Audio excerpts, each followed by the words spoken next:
Hello student, welcome to DBC classes और आप इसी शो में स्वागत है। हम देखते हैं रिव्यू आईसीएसई बोर्ड क्लास 10 का थर्ड पेपर है हिस्ट्री सिविक्स का। तो देखते हैं इसमें क्या क्या पूछा गया था, किस टाइप से पेपर आया। हमारा श्रीवास्तव है, मैं आईसीएसई 10 की स्टूडेंट हूँ। आज हम लोगों का हिस्ट्री सिविक्स का पेपर था और उसमें एमसीक्यूज मुझे ज़्यादा डिफिकल्ट लगे थे और क्वेश्चन आंसर्स कॉन्सेप्ट बेस्ड थे सब।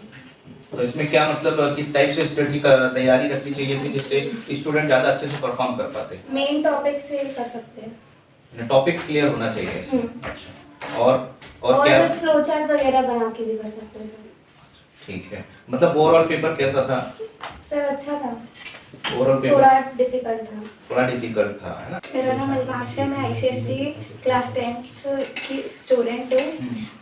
आज मेरा हिस्ट्री सिविक्स का पेपर था और एमसीक्यूज ट्रिकी थे बहुत, और जो क्वेश्चन आंसर्स थे वो मॉडरेट थे, मतलब ठीक ठाक थे। सिविक्स पार्ट थोड़ा डिफिकल्ट था। सिविक्स पार्ट डिफिकल्ट था। अच्छा, तो क्या आपके हिसाब से कैसी तैयारी करनी चाहिए थी जिससे ये पूरा क्लियरली मतलब स्टूडेंट पूरा अच्छे से उसको अटेम्प्ट कर पाए। सर, प्रैक्टिस करनी पड़ेगी पीवाईक्यूज की, पहली बात। और दूसरी बात ये कि जो एमसीक्यूज है उनको बड़े ही ध्यान से करना पड़ेगा। चलो ठीक है, थैंक यू। तो देखते हैं इसमें क्या है कि इस जो हिस्ट्री सिविक्स का पेपर आया हुआ है इसमें ज़्यादातर जो है आपके कॉन्सेप्चुअल बेस्ड क्वेश्चन है, एमसीक्यू जो है वो ट्रिकी है। और ये क्वेश्चन मैंने इसके ऊपर काफ़ी वीडियोस भी बनाई हुई है ना कि स्ट्रेटजी कैसे तैयारी आपको करनी है, उसके हिसाब से अगर आप करते हो तो उसमें ज़्यादा आपको क्लियरिटी रहेगी। तो इस पेपर की प्रिपरेशन के लिए स्टूडेंट को ज़्यादा फोकस करना चाहिए कि टॉपिक्स जितने भी आपके चैप्टर्स हैं, चैप्टर के साथ साथ टॉपिक को क्लियर रखें, स्टोरी फॉर्म में उसको याद रखने की कोशिश करिए, क्योंकि हिस्ट्री सिविक्स जो होता है वो बहुत जल्दी भूल जाते हैं स्टूडेंट, क्योंकि इसमें डेट्स होने की वजह से या इवेंट्स जो होते हैं वो थोड़े से याद रखने में दिक्कत जाती है। तो इसको एक स्टोरी अपने जो आसपास से रिलेट करके उसको स्टोरी या फिर उस कैरेक्टर को अपने अंदर डाल के उसको फील करें और उसकी स्टोरीज को याद रखने की कोशिश करें। स्टोरीज अगर आपको याद होगी तो आपको उसके जो एमसीक्यूज है वो ज्यादा अच्छे से बना पाओगे, क्योंकि यहाँ पर जो है वो लॉजिक लगाना था कि आप उस समय में जैसे जो मान लीजिए कि एग्जांपल में कि 1857 रिवॉल्ट हो गया या जो भी आपके वर्ल्ड वॉर्स है उससे रिलेटेड उस समय में जो जो डिसीजंस लिए गए थे वो प्रेजेंट बेसिस में उन्होंने पूछा कि अगर आप होते तो क्या कर सकते थे। तो ये डिसीजंस उसके हिसाब से होना चाहिए था, इसलिए अगर आप उस चीज को फील करोगे तो ज्यादा अच्छे से आप प्रॉपर आंसर दे पाओगे, है ना। कहना चाहता था कि मैं आईसीएसई बोर्ड का स्टूडेंट हूँ। आज का पेपर क्या बताएं, ठीक ठाक गया। देखो ऐसा है, एमसीक्यूज तो बने नहीं और नेक्स्ट पार्ट बन गया। सिविक्स में को बहुत अच्छे से बनता है क्योंकि सिविक्स में तो अच्छे से बना, बाकी हिस्ट्री का पता नहीं। और हिस्ट्री में क्या, अपना हिस्ट्री में डेटेड वगैरह याद करनी पड़ती, याद करेंगे। सिविक्स में तो अच्छे से हो गया था। ओवरऑल पेपर कैसा था?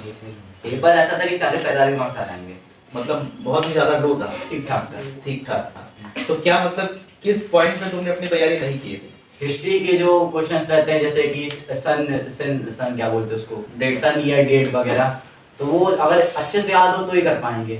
ऐसा कि अगर उसमें सन और डेट में बहुत ज्यादा मार्क्स रहते हैं। तुम्हारा वीक पॉइंट क्या था? तुमने या तो तैयारी नहीं की ओवरऑल या फिर मतलब एग्जाम नहीं करना, तैयारी एग्जाम नहीं टाइम की, में उसकी थी, एग्जाम दिक्कत ये टाइम। थी। मतलब अगर तो क्या बोलना चाहोगे भाई आने वाले स्टूडेंट्स को, क्योंकि सभी स्टूडेंट्स यही करते हैं कि जो लास्ट मोमेंट में तैयारी करते हैं, तो उनको क्या ऐसा बताएं? है, लास्ट में तैयारी करना है तो मैथ साइंस की कर सकते हैं, लेकिन हिस्ट्री की नहीं कर सकते।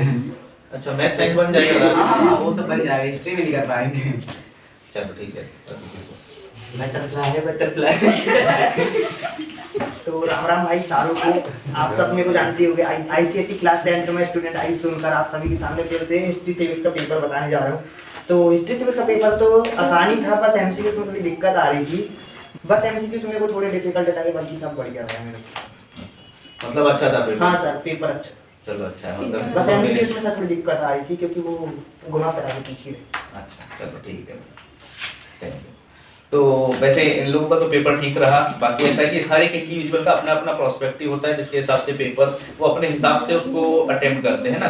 तो आप लोगों के लिए भी जो भी इसको व्यूअर्स हो जो 9 से 10th में जा रहा हो या जो भी नया व्यक्ति हो उसको, न्यू स्टूडेंट्स हो, उसके लिए ये चीज़ समझ मेरे हिसाब से ये होना चाहिए था कि देखिए सभी का अपना अपना एक प्रोस्पेक्टिव होता है और सभी लोग अपने हिसाब से तैयारी करते हैं। बट आपको ये रिव्यू देने का मतलब ये है कि आप देखेंगे कि सभी स्टूडेंट्स के सबके अपने अलग अलग व्यूज है। कि पेपर किसी के लिए टफ था, किसी के लिए इजी था, किसी के लिए मॉडरेट था। मतलब ये आप इस चीज से मत घबराइए कि मतलब पेपर टफ आएगा या इजी आएगा। आपको क्या करना है, आपको सारे टॉपिक्स क्लियर रखने हैं और उनको स्टोरी फॉर्म में, ये स्टार्टिंग सेशन, जैसे आप सेशन स्टार्ट कर रहे हैं तभी से इसकी प्रिपरेशन चालू रखिए। ये ज्यादातर जो स्टूडेंट क्या करते हैं, लास्ट मोमेंट में तैयारी करते हैं, जिसकी वजह से ये सब चीजें होती है, मॉडरेट और इजी, ये सब इसलिए हो जाता है। मेरा नाम महिमा मरियाना है, मैं ICSE 10th की स्टूडेंट हूँ और मेरा हिस्ट्री का पेपर बहुत अच्छा गया, बट मुझे जो पिक्चर रीडिंग आती है उसमें बहुत वो था कि मतलब मैंने नहीं किया, मुझसे नहीं बना पिक्चर रीडिंग, तो उसमें पता नहीं कहाँ की फोटो उठा के दे दिए तो मुझे नहीं समझ आई। अच्छा, मतलब ये बताओ कि ओवरऑल तैयारी कैसी करनी चाहिए थी जिससे वो पेपर अच्छा बनता? जो पिक्चर एग्जैक्ट हो ही नहीं रही है जो बुक में थी, मतलब उसकी 2-3 पिक्चर वैसे देख लेना चाहिए कि ऐसे हो सकती है। मतलब यहाँ पर ये है कि अगर आपने ओवरऑल टॉपिक्स को पढ़ा और समझा होता, यहाँ पर समझने की इंपॉर्टेंस है, यहाँ पर ये नहीं, क्योंकि देखो कोई भी चीज़ अगर उससे अराउंड आती है मतलब ये कि आपने टॉपिक्स को क्लियरली पढ़ा नहीं, तो आपको क्लियरली टॉपिक्स को समझना है। समझोगे तो थीम समझ में आएगी, उससे रिलेटेड ही स्टोरी या पिक्चर्स दिए जाते हैं जिससे आप क्लियरली मतलब उसको गेस कर पाओ कि इसका आंसर क्या होगा। ठीक है, ICSE क्लास 10th की स्टूडेंट हूँ। मेरा आज हिस्ट्री सिविक्स का पेपर था। मेरा आज पेपर थोड़ा टफ सा लगा मेरे को, क्योंकि MCQs भी थोड़े टफ से थे और मेरा कॉन्सेप्ट भी क्लियर नहीं थे, क्योंकि मैंने एग्जाम के लास्ट में तैयारी की। तो मुझे पेपर बन गया है, बट फिर से इन्हें जो प्रिपरेशन है लास्ट मोमेंट में किया था, इसलिए इनको काफी थोड़ा सा दिक्कत गई।